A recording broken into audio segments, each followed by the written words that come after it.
ओम शांति। आज किसी ने हमें व्हाट्सएप पर एक बहुत अच्छा शरीर छोड़ने के बाद का एक भाई का अनुभव भेजा है। हमें इतना अच्छा लगा। एक बार ज़रूर सुनिए, वो भी अंत तक ज़रूर सुनिए। हमारे तो रोंगटे ही खड़े हो गए, क्योंकि सफल करना है तन मन धन, तो अगला जन्म ठीक मिलेगा। नहीं तो कैसा मिलेगा, खुद ही सुन लीजिए। वो हमारे रमेश भाई थे ना, उन्होंने कहा और उन्होंने ये बताया, लेकिन ज़्यादा लोगों ने सुना नहीं है।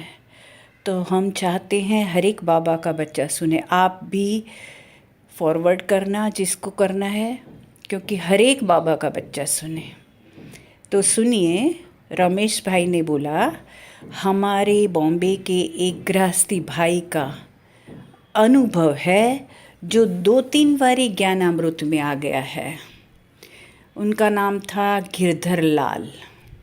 तो गिरधर लाल, उनकी पत्नी और उनके बच्चे, माना उनका सारा परिवार, पत्नी का नाम था सीता माता, सब के सब बच्चे भी यज्ञ में समर्पित थे हैदराबाद में। फिर बच्चे बड़े हो गए तो बच्चों ने कहा हमको तो दुनिया में जाना है। तो उसके कारण, बच्चों के कारण, माँ बाप ने भी यज्ञ छोड़ दिया। गिरधारी लाल, सीता माता, उनके बच्चे, सब ने यज्ञ छोड़ दिया और बॉम्बे में आ गए और मुंबई में एक धंधा शुरू किया। धंधे में उनको बहुत अच्छी कमाई हुई, परंतु आप सबको पता है ना, पैसा आता है तो साथ में मोह माया कितनी आती है, सबको पता है। लेकिन दुनिया वाले तो धन को मोह माया समझते हैं।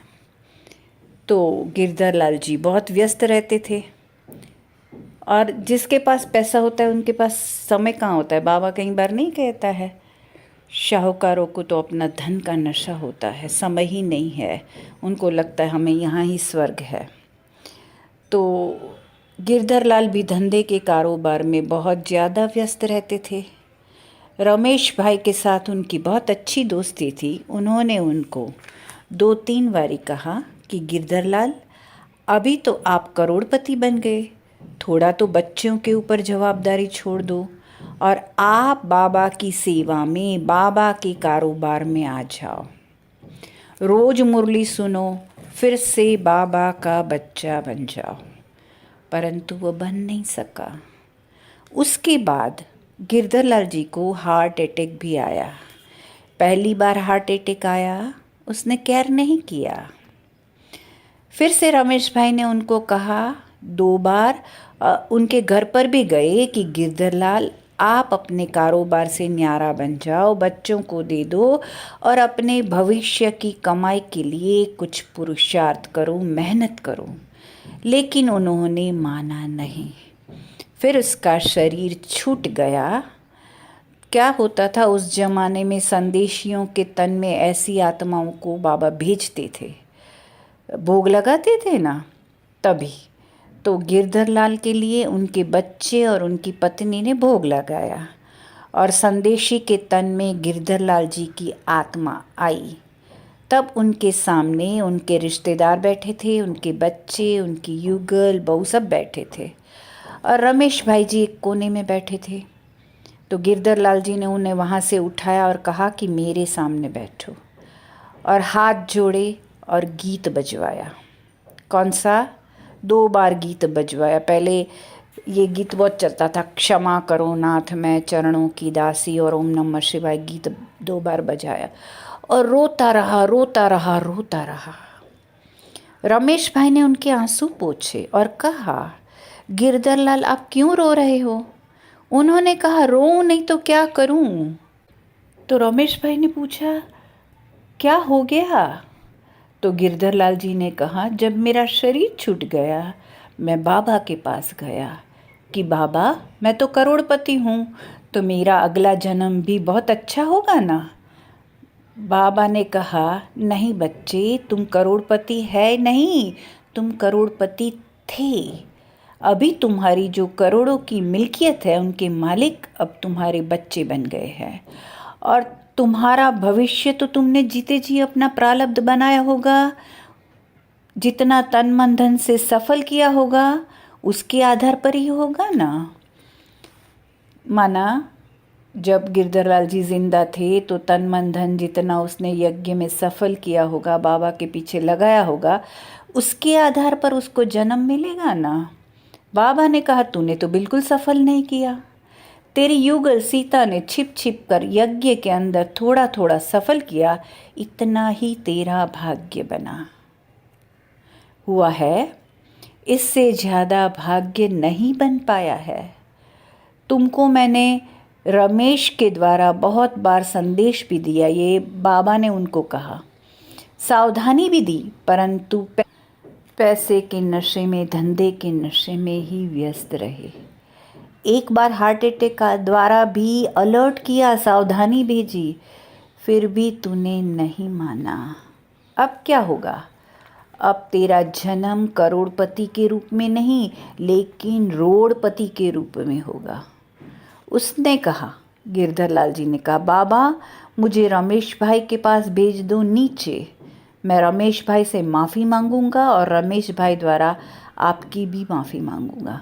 वो नीचे आया ना संदेश निकेतन में और कहा, रमेश भाई क्या करूं मैं, आपकी बात तो मैंने मानी नहीं, मैं करोड़पति होते हुए भी आज मेरा जन्म रोड़पति के रूप में होगा, रोड़पति के रूप में लेता हूँ।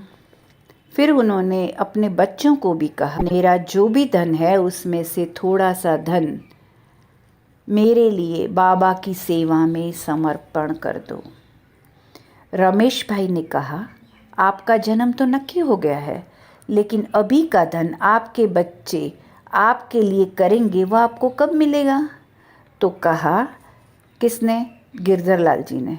मैंने बाबा से वही पूछा कि अभी मुझे कहाँ जन्म लेना है, रोड़पति के रूप में, जब मैं बड़ा होगा तब लॉटरी के रूप में वह धन मुझे मिलेगा, जन्म से नहीं मिलेगा। जन्म से तो वही धन मिलेगा जो हमने जीते जी सफल किया, और जितना सफल किया और समर्पित किया। माना उनके बच्चों ने उनके लिए जो भी बाबा की सेवा में डाला, उनका रिटर्न बड़े होकर उनको लॉटरी के रूप में मिलेगा,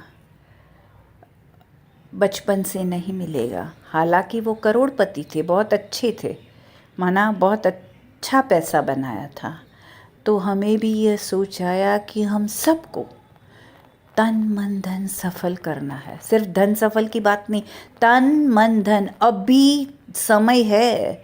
फिर बाबा ने कहा ना, टू लेट का बोर्ड लग जाएगा तो बाबा किसी का नहीं लेगा, क्योंकि बाबा पक्का व्यापारी है, लेगा तो 100 गुना देना पड़ेगा, और अभी आप दोगे तो 100 गुना रिटर्न में मिलेगा ना। भले बाबा कहता है अंतिम जन्म है, लेकिन हिसाब किताब पूरे नहीं हुए तो जन्म तो लेना पड़ेगा ना। तो जन्म लेंगे तो कहाँ लेंगे, अच्छे घर में तो नहीं लेंगे, दान पुण्य नहीं किया तो रोड़पति बन जाएंगे। और समझो ये हमारा अंतिम जन्म है, तो सतयुग में हम बहुत राजा के घर में जन्म लेंगे, नहीं तो दास दासी के घर में जन्म लेंगे। तो हर एक बाबा का बच्चा सुने, अपना तन मन धन सफल जरूर करे। ऐसे नहीं पर करोड़पति ही कर सकते हैं, करोड़पति का 1000 रुपया, गरीब का 1 रुपया बरोबर है। तो आपके पास जितना है, 8 आना 4 आना, कुछ भी समर्पित जरूर करिए। हम जब एक बार मधुबन गए थे तो एक माता पोटली में, बहुत गरीब, ज़्यादा इतनी गरीब थी कि वो चावल नहीं खाती थी, और एक दिन चावल खाती थी, एक दिन गेहूँ खाती थी, और एक एक पोटली में बाबा के घर लेकर आई थी। और उसको बहुत वो हो रहा था दादी को देने के लिए, लेकिन उसने दादी को दिया। दादी इतनी खुश हुई और दादी की आंख भर आई कि देखो बाबा के बच्चे, उन्होंने स्टेज पर सुनाया कि देखो ये कितनी कमाई कर सकते हैं, खुद नहीं खाया और बाबा को दिया। बाबा तो कुछ लेता नहीं है ना, हमारा ही भाग्य बनता है। तो प्लीज़ अपना भाग्य हर एक बनाइए, कोई भी बाबा का बच्चा को फिर पछताना ना पड़े कि मैंने किया होता तो। एक और पता है आप लोगों को, हमने एक बारी बताया था कि एक भाई ने ऐसे सब कुछ विल किया और शरीर छोड़ दिया। फिर उसने बाबा को कहा कि बाबा मैं करने ही वाला था, लेकिन बाबा ने कहा अब कुछ नहीं हो सकता। उन्होंने कहा मैं संदेशिनी द्वारा क्या विल पर साइन करवा सकता हूँ? बाबा ने कहा अब कुछ नहीं हो सकता, क्योंकि उन्होंने विल तो बना दिया, उन्होंने कहा कल रजिस्टर करूँगा और साइन नहीं किया था। तो जो करना है अभी करो, चाहे पुरुषार्थ, चाहे व्हील, चाहे पैसा, तन मन धन अभी का अभी सेवा में लगाओ। पता नहीं मम्मा क्या कहती, हर घड़ी को अंतिम घड़ी समझो, पता नहीं कब शरीर छूट जाए।